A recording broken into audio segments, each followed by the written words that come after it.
and for your teaching techniques and tips. So we're just going to move on. This evening we are talking about hand position, holding the reins according to the rule book, because the rule book is quite clear on how the reins should be held.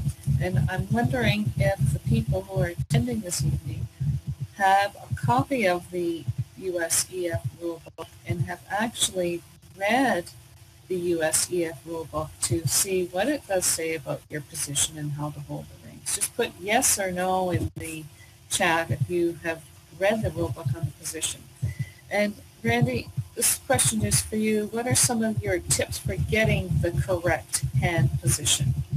What we were discussing earlier, let me put my keyboard down here and find a pen, is that typical hand position of riders, and I'm going to try to show this on video, so wish me luck on this.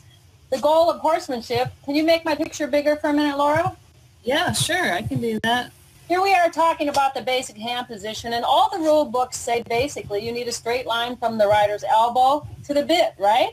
But nobody tells you how to do it. Now, if you look at me here, you can see this is a straight line that goes right up through my thumb. If I look at it from the top, from the rider's point of view, I don't know how I can do this on this screen, but I'm trying.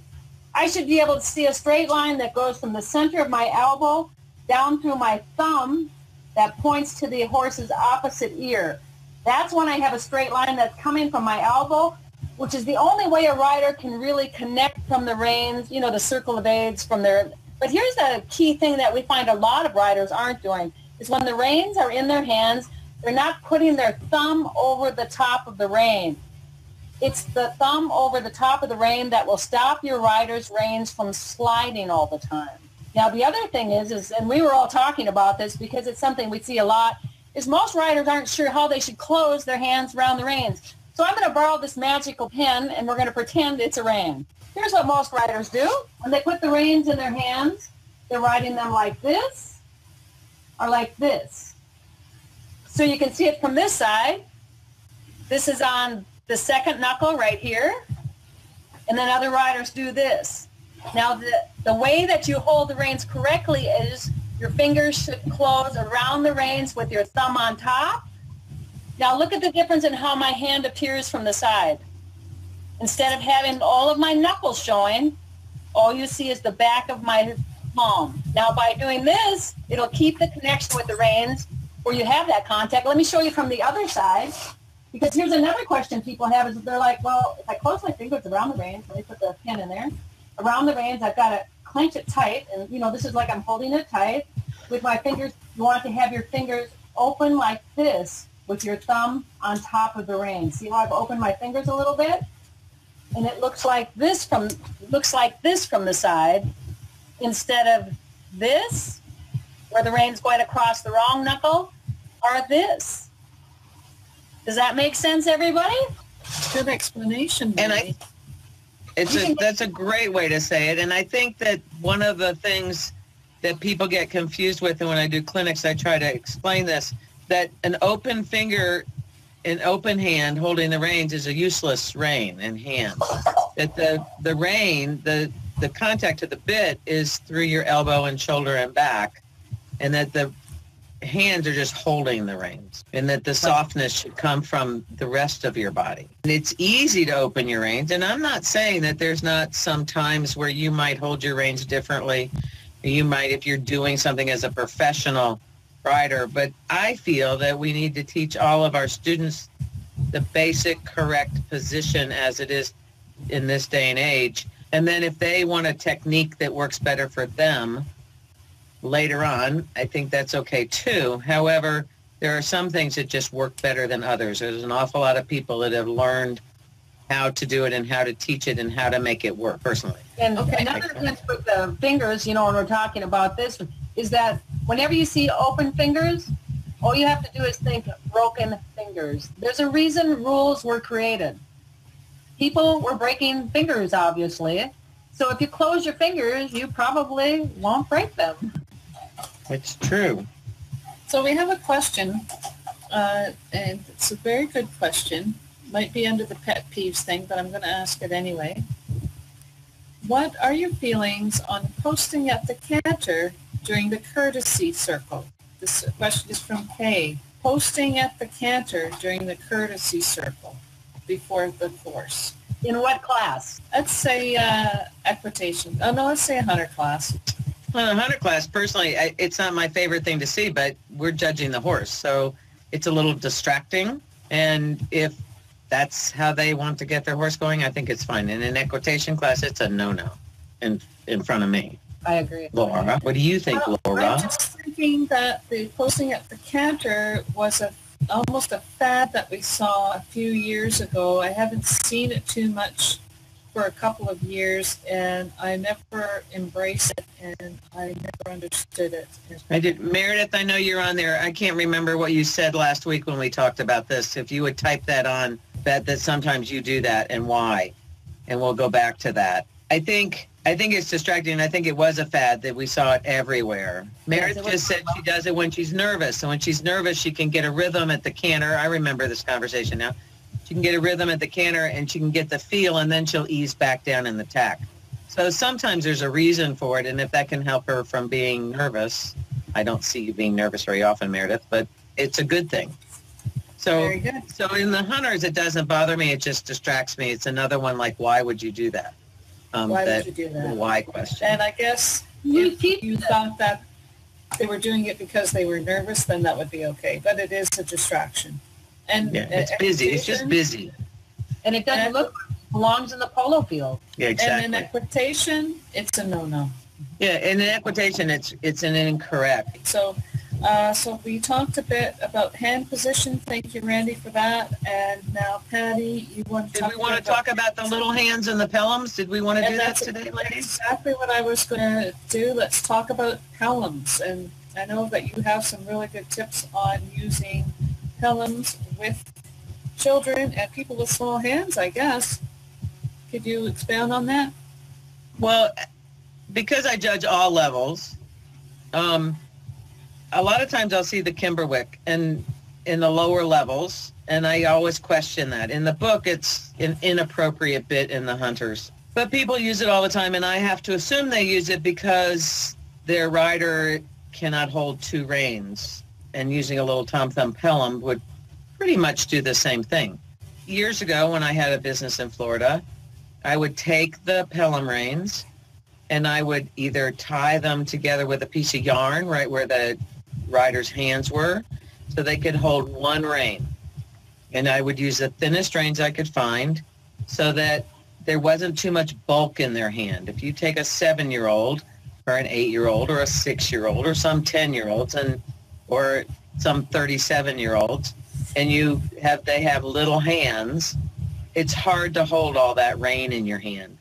So they're thinking about holding on for dear life. They don't need to be thinking about which finger to put through the reins.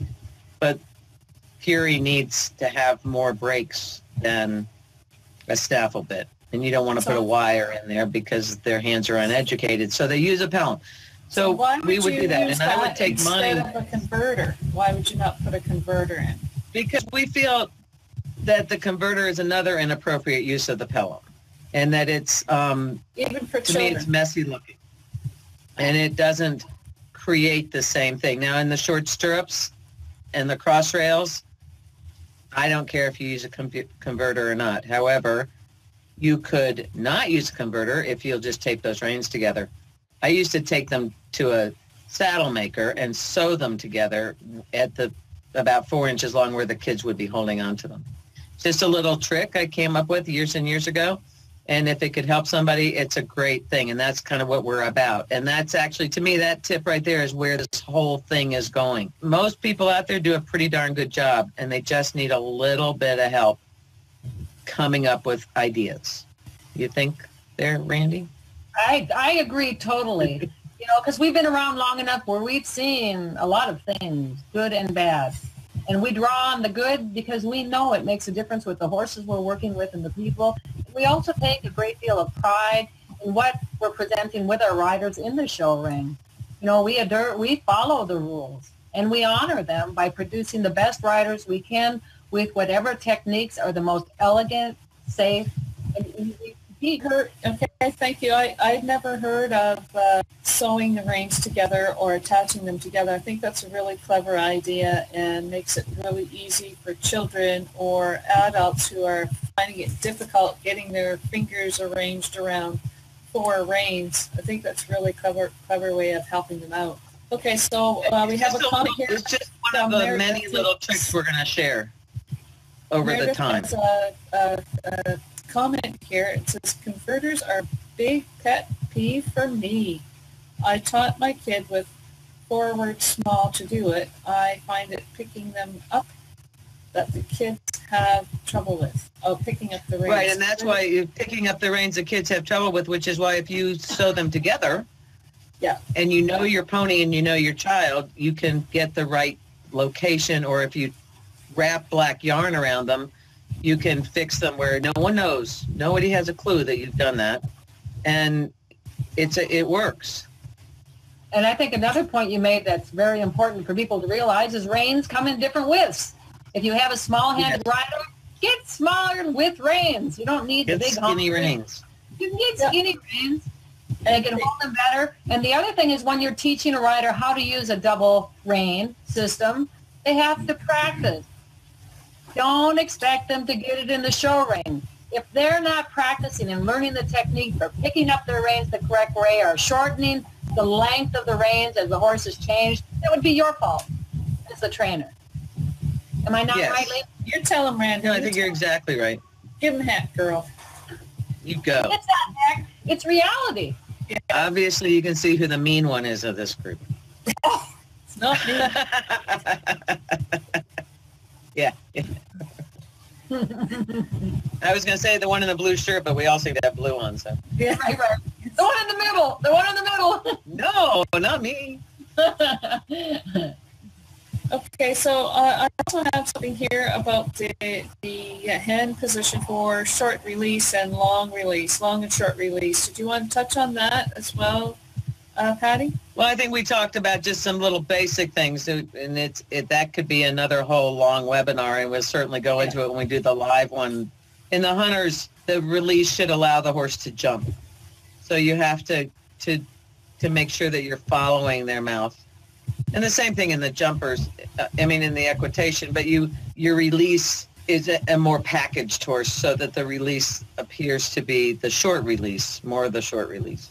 Yeah. And then I think but you do have to allow your horse to jump up and show off. The pet peeve I have with the release is the backwards release, where as they leave the ground, they pull their hand back and then put their hand forward because you're balancing on the mouth. Yeah, that's a no-no. Makes them jump flat. I guess it is a no-no. Yeah. With your pelham as well, it all kind of part and the next video, the next one we do, I'll get pictures of Harper because I'll make her let me use them. And she's a short stirrup kid, and she's shown from when we first did short stirrup, and she's hanging on the mouth in the ring, and I'm cringing. And to the last class she had, we have 3 pictures of her where the pony's actually using its head and neck, and she's actually released. And it was kind of exciting to see that. I tried to get a hold of them today to see if I could get permission to use them. I'm sure it'll be fine. So next time we'll do it. Yes, and I want to... Actually, next one we're going to go into leg position. If your base is not strong, you can't be soft with your hands. You can't follow through.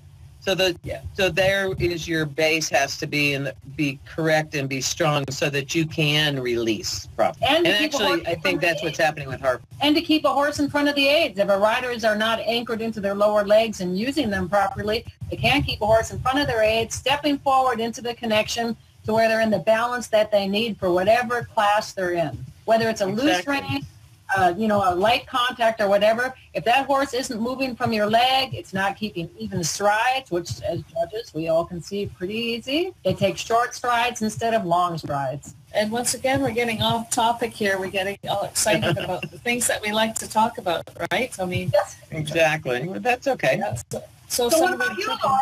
What about me? Okay, what about you with the release, Miss Canadian?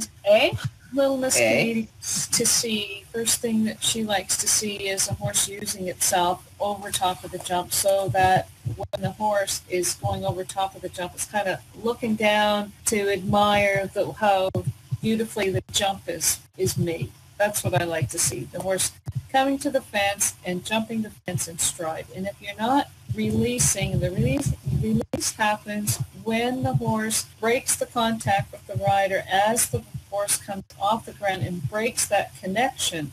Then that's when the release happens. Not shoving your hand, not throwing your hands up the neck. Oh, we're going into a whole new topic now. I love it. This is a pet peeve. Exactly, but that's okay. So, but we started that one, and that one's a good one that people can send questions, and we can do that. And we're going to be better about having pictures. We just got a little bit fried with the thing not working well. The horse has to start when the horse comes up and breaks that contact. Then that's when the release happens, and it has to be a natural, not mechanical. I guess it all starts out mechanical when people first start out, but it has to be a feeling, and if the horse needs to have a longer release, then the rider should give a longer release. And if the horse doesn't need it, then why are you leaning forward, putting all the weight on the horse's shoulder? They're trying to lengthen the rein. You think by taking their shoulders forward so their chest is touching the horse's neck, that they're doing a longer rein. Exactly. So we're going to get way off. I mean, this is Okay, so let's go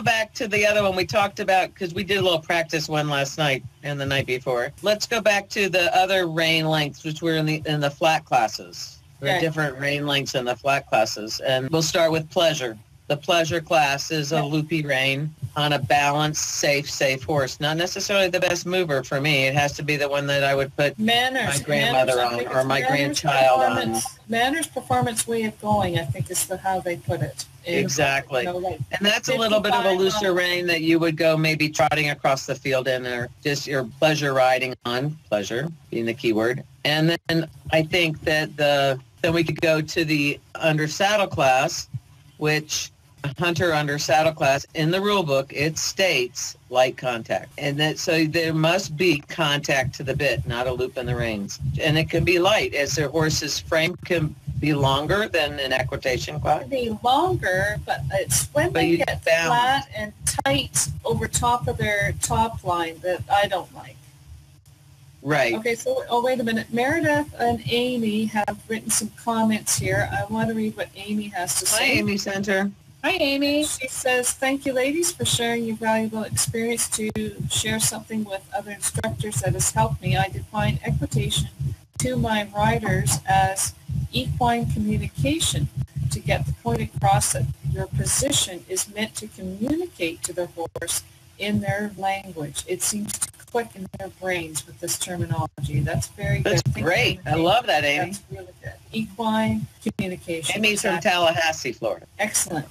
And Meredith says, some riders have very flamboyant release. Yes. Woo! And I love that word. I find it very distracting, she says. Do you have trouble judging a hunter with a flamboyant release? It's distracting. I mean, it's distracting. So all of a sudden you find you're watching the rider and not watching the horse. And it affects the score at an unconscious level. Exactly. And sometimes with that flamboyant release, the rider comes forward too soon, too much, and it bloats the horse's front end, so they cannot raise it up.